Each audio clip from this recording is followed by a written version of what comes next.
Taste the Daily. Namakkal மாவட்டம் திருச்செங்கோட்டிலிருந்து குமாரபாளையம் செல்லும் சாலையில் ஆனங்கூர் பகுதியில் 2 ரயில்வே கடவு பாதைகள் உள்ள நிலையில் அங்கு கடுமையான போக்குவரத்து நெரிசல் ஏற்படுவதால் உடனடியாக பாலம் கட்டித்தர வேண்டும் என அதிமுக முன்னாள் அமைச்சரும் சட்டமன்ற உறுப்பினருமான தங்கமணி சட்டப்பேரவையில் வலியுறுத்தியுள்ளார்.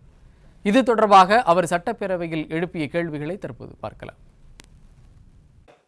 திருச்செங்கோட்டிலிருந்து குமாரபாளையம் செல்கின்ற சாலையில் ஆனங்கூர் பகுதியில் 2 ரயில்வே கடவுகள் இருக்கின்றன. மாண்புமிகு அமைச்சர் அவர்கள் ஏற்கனவே நான் இந்த சட்டமன்றத்தில் கேள்வி கேட்டு அவரும் நேரடியாக வந்து பார்த்துவிட்டு சென்றார்கள். 4 ஆண்டு காலமாக அது மிகவும் போக்குவரத்து நெரிசலாக இருக்கின்ற காரணத்தினால நான் தொடர்ந்து அந்த கோரிக்கையை வைத்து கொண்டிருக்கின்றேன். ஆக மாண்புமிகு அமைச்சர் அவர்கள் உடனடியாக அந்த பாலம் கட்டி கொடுப்பதற்கு நடவடிக்கை எடுப்பாரா என்பதை கேட்பதோடு, திருச்செங்கோட்டிலிருந்து ஈரோடு செல்கின்ற சாலை 4 வழி சாலையாக மாற்றப்பட்டு பள்ளிப்பாளையம் பகுதியில் பாலம் பணிகள் நடைபெற்று கொண்டிருக்கின்றன. மிகவும் மெதுவாக நடைபெற்று கொண்டிருக்கின்றன.